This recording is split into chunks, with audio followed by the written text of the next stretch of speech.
Hello and welcome back. Today we are taking a look at another damn vulnerable MCP server vulnerability. So if you recall, there is this nice GitHub repo which basically has 10 different vulnerabilities or 10 different labs for vulnerabilities. So today we take a look at token theft, right? Like which is very common in agentic AI setups.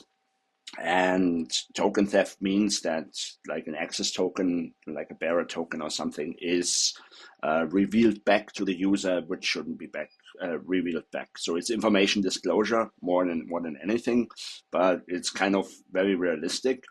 What I want to show you first is whenever you go to Claude, like you can come over here and go to the settings tab, and then the developer options. Don't worry about burp. I don't have burp running at the moment, so this is the direct tool poisoning, and basically I can edit the config. I can take a look at that MCP server config, and you see it's super simple. It's just like a call to a shell script.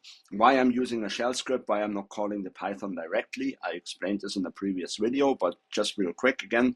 So the problem is when Claude launches a Python script directly, it will open a brand new Python environment, and that means that all the dependencies which may be required for that tool have not been installed, and then it fails. So how I get around this is basically I'm simply saying, hey, I'm creating a bash script. I call the bash script instead, and then I source the virtual environment, which already has my dependencies installed, and then I launch the tool from within the virtual environment.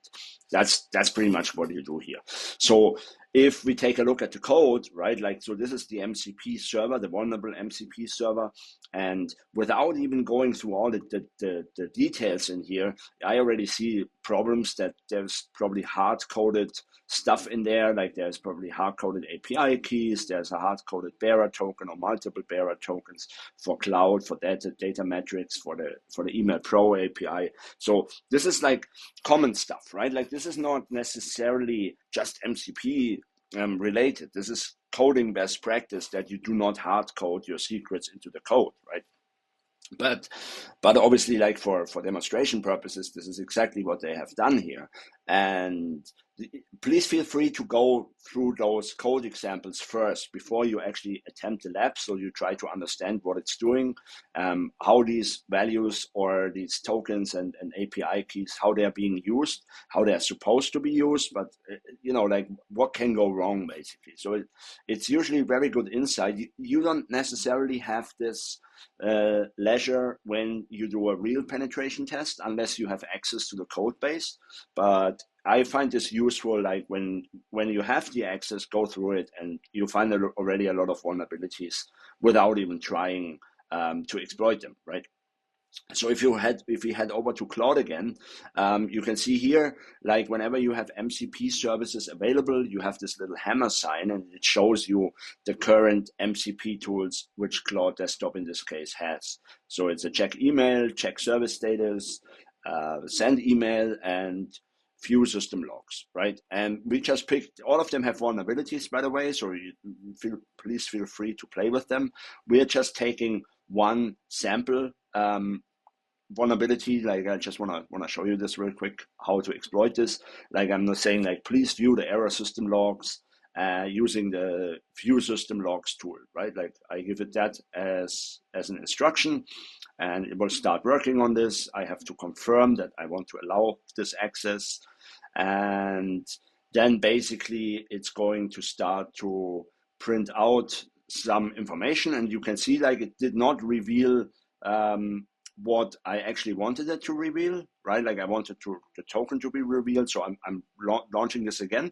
This is with prompt injection, right? Like in prompt injection, you always have to try it more than once because of the non-deterministic nature of things, and it still didn't work, and I'm out of credit now.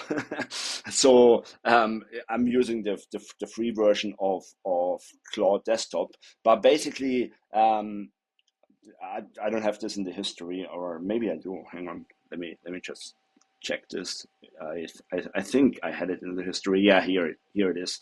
This is how it was in the history. Like earlier, it worked when I tried it before the video, but basically it gives you the bearer token back.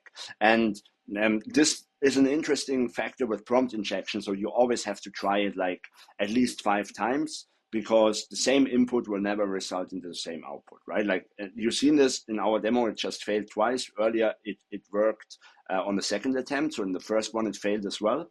Like when I tried it this here, it only told me that there is a token, there are token details or something like this. But then in the next attempt, it revealed that token to the user, right? And so you can play with this and try to leak as much information out as possible. This is, again, not really specific to MCP. MCP aids to this because we are invoking an MCP tool here. But this is a problem you have with LLMs in general, right? Like that sensitive information disclosure, which is the second highest category now, which is LLM2 in the OWASP Top 10 2025. But MCP obviously helps us here in order to invoke an MCP tool and then facilitate information disclosure through MCP, right? That's all I wanted to show you today. I hope this makes sense, and I will see you in the next video.